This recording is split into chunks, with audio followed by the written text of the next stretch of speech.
Parliament street थाने के बाहर राहुल गांधी धरने पर बैठ गए हैं। ये बड़ी खबर है। राहुल गांधी एक एफआईआर कराने पहुंचते हैं और ये एफआईआर 20 जुलाई को जंतर मंतर पर जिस तरीके की बर्बरता हुई छात्रों के साथ, युवाओं के साथ, बेरोजगारों के साथ, उसके बाद जो जो वहां पर पैलेट गन फायरिंग हुई जिसको लेकर के मुद्दा उन्होंने संसद में उठाया, जहां पर सरकार ने राहुल गांधी की आवाज को दबाने की पूरी कोशिश की और उनको बोलने तक नहीं दिया गया। वही राहुल गांधी पहले मीडिया के सामने पैलेट गन के उन तमाम विक्टिम्स को लेकर के आए और अब जब उनमें से एक विक्टिम साहिल लोचव लगातार पुलिस के पास जा रहे थे लिखित रूप में अपना मामला दर्ज कराने के लिए, लेकिन मामले में सुनवाई नहीं हो रही थी। ऐसे में उन्होंने राहुल गांधी के ऑफिस को संपर्क किया। फिर राहुल गांधी ने कहा कि मैं खुद चलूंगा आपके साथ एफआईआर कराने, और राहुल गांधी साहिल लोचव को लेकर के खुद थाने पहुंचे एफआईआर कराने के लिए। लेकिन उसके बावजूद भी आप अंदाजा लगाइए इस बात से कि जब देश का नेता प्रतिपक्ष खुद एक विक्टिम के साथ एक मामले में लिखित मुकदमा जो है वो दर्ज कराने के लिए पहुंचता है, प्राथमिकी दर्ज कराने पहुंचता है, एफआईआर देने पहुंचता है, उसके बावजूद भी अगर उसकी एफआईआर नहीं लिखी जा रही हो तो आप अंदाजा लगा सकते हैं इस देश में कानून व्यवस्था के हश्र का। आखिर एक व्यक्ति जिसके ऊपर पैलेट गन फायर हुई है वो विक्टिम है, और अगर वो एक मामला दर्ज कराना चाहता है तो आखिर उसकी शिकायत क्यों दर्ज नहीं की जाएगी? कौन सा कानून ऐसा है इस देश में जो उन्हें रोकता है, जो अपना मामला दर्ज कराने से रोकता है? ये बड़ा सवाल है आज।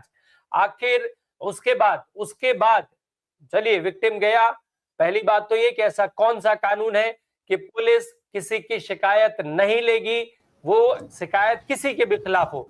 क्या कानून ये कहता है कि किसी के खिलाफ, किसी व्यक्ति विशेष के खिलाफ अगर कोई मामला दर्ज कराया जा रहा होगा तो वो मामला किसी भी परिस्थिति में दर्ज नहीं हो सकता है?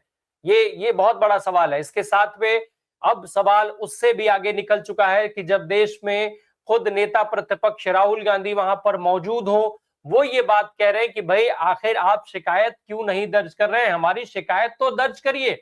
और ये तो बेहद मतलब प्रक्रिया का काम है कि आप भाई शिकायत कोई दर्ज कराता है, आप शिकायत दर्ज कर लेते हैं। और भारत में पुलिस तो वैसे भी अक्सर बहुत सारे मामलों में शिकायत दर्ज करके भूल जाती है। चलिए वो एक अलग बात हो सकता है, पर फिर भी शिकायत दर्ज ना करना आखिर क्यों? राहुल गांधी थाने पहुंचते हैं, शिकायत दर्ज नहीं होती है, डीसीपी से मुलाकात करते हैं, आधे घंटे तक ये मुलाकात चलती है और उसके बावजूद ये मुलाकात बेनतीजा हो जाती है। फिर राहुल गांधी बाहर निकलते हैं, मीडिया से उनको बातचीत करनी होती है, लेकिन वो मीडिया से बातचीत करने की बजाय धरने पर बैठ जाते हैं और ये धरना अब शुरू हो चुका है। राहुल गांधी पार्लियामेंट स्ट्रीट थाने के बाहर धरने पर बैठे हुए हैं, पुलिस मान मनव्वल में लगी हुई है, पुलिस लगातार उनको मनाने की कोशिश कर रही है, लेकिन राहुल गांधी की बात सिर्फ एक ही है कि आप शिकायत दर्ज कीजिए। आखिर क्यों शिकायत दर्ज नहीं होगी? निश्चित तौर पे ये बड़ा सवाल है।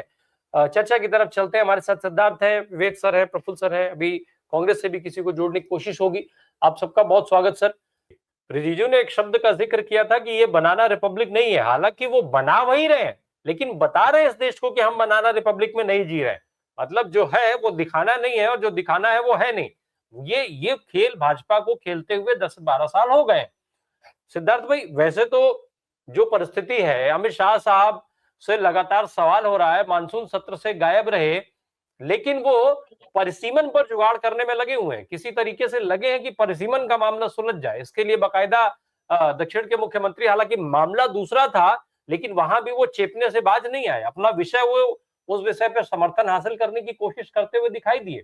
बजाय जल संधि पे विस्तार पूर्वक वार्ता हो, वो परिसीमन भी चेप रहे थे उसमें। मामला ये गंभीर है या परिसीमन इस समय सबसे ज्यादा जरूरी है? सिद्धार्थ भाई। मेरे ख्याल में मैं इसे किस तरीके से देख रहा हूँ कि डिलिमिटेशन की जो आप बात कर रहे हैं, उस बिल को लेकर सदर्न स्टेट्स के पॉलिटिकल पार्टीज में काफ़ी कंफ्यूजन है। कांग्रेस का नेशनल स्टैंड क्या है? क्या वो डिलिमिटेशन को, फेयर डिलिमिटेशन को सपोर्ट कर रहे हैं या नो डिलिमिटेशन को सपोर्ट कर रहे हैं?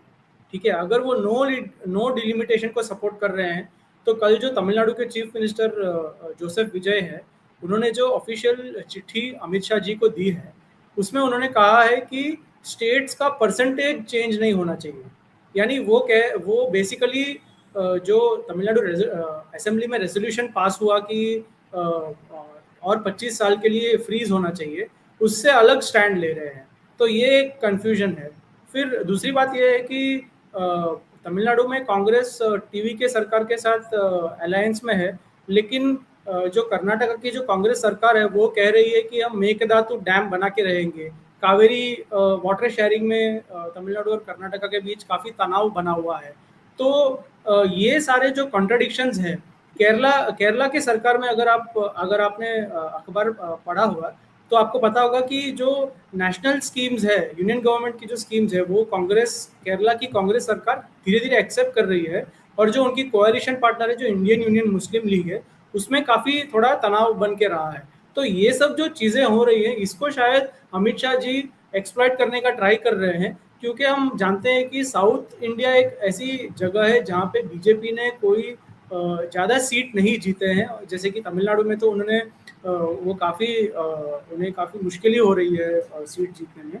और कर्नाटका में भी अगर हम देखें तो डीके शिव कुमार की पकड़ काफ़ी अच्छी बनी रही है। तो लोगों का प्रेडिक्शन है कि 2029 में वो कांग्रेस को काफ़ी सारे सीट दिलवाएंगे। तो इस तरीके का माहौल बना हुआ है। तो मेरे हिसाब से अमित शाह जी इसे पॉलिटिकल वे में इस तरीके से देख रहे हैं कि वो बीजेपी खुद जीत नहीं पाएगा, लेकिन जो अलायंस पार्टनर्स हैं उनके बीच के तनाव को एक्सप्लॉइट करने की कोशिश कर रहे हैं, जो हम कह सकते हैं डिवाइड एंड रूल पॉलिसी है। सिद्धार्थ, जो परिस्थिति हम देख रहे हैं आज, भाई ये बड़ा सवाल है कि आखिर आदेश किसने दिया, पैलेट गन किसने चला, कैसे चली, क्यों छात्रों पर इस तरीके की बर्बरता हुई। ये सारी चीजें एक के बाद एक होती चली जा रही है, लेकिन कोई जवाबदेही नहीं है। आज जवाबदेही अगर होती तो क्या ये स्थिति पैदा होती, सिद्धार्थ? नहीं, ये कांग्रेस लीडर राहुल गांधी ने ये एकदम सही सवाल खड़ा किया है, क्योंकि हमने देखा है कि पैलेट गन्स का जो इस्तेमाल है वो कश्मीर में भी पहले हुआ है। तो उस समय जब ये हुआ था तब ह्यूमन राइट्स ऑर्गेनाइजेशंस ने काफ़ी सवाल उठाए थे, लेकिन पॉलिटिकली उस पर ज़्यादा सवाल खड़े हुए थे, इस तरीके से खड़े हुए थे कि नहीं, वो हमें पता नहीं है। लेकिन आज जब जंतर मंतर प्रोटेस्ट में छात्रों पर ये पैलेट गन्स का इस्तेमाल हुआ है, और वो भी कौन है छात्र, ये जो छात्र है मेजॉरिटी इसमें बीजेपी को सपोर्ट करने वाले पेरेंट्स के बच्चे हैं जिन्होंने ये प्रोटेस्ट किया है। काफ़ी ब्यूरोक्रेट्स के बच्चे हैं। हमने देखा है कि ओडिशा के जो मिनिस्टर्स हैं उनके बच्चे भी इन प्रोटेस्ट को समर्थन दे रहे थे। तो इस तरीके से कांग्रेस ने जो मुद्दा उठाया है कि पैलेट गन्स किस तरीके से आपने यूज़ किया है, कैसे यूज़ किया है, किसने आदेश दिया, ये एकदम सही उठाया है, क्योंकि ये बीजेपी के कोर सपोर्ट बेस में भी उन्हें काफ़ी आश्चर्यचकित हुए होंगे कि हमारे बच्चों पे कैसे किसी ने पैलेट गन यूज़ किया। तो इस वजह से इस इशू को खड़ा करके कांग्रेस एक बहुत स्मार्ट पॉलिटिकल गेम खेल रही है, जो ओवरऑल बीजेपी के गवर्नमेंट पे जो अकाउंटेबिलिटी काफ़ी कम रहा है। क्योंकि जब भी मोदी या अमित शाह जी के अगेंस्ट सवाल खड़े किए जाते हैं तो काफ़ी अलग तरीके से उसे एक एंटी नेशनल के रूप में दर्शाया जाता है। तो ये टाइम पे जब सीजेपी प्रोटेस्ट ने बीजेपी को एक बैकफुट पे डाला है, उस समय पे ऐसे सवाल खड़ा करना पॉलिटिकली कांग्रेस के लिए काफ़ी यूजफुल हो सकता है।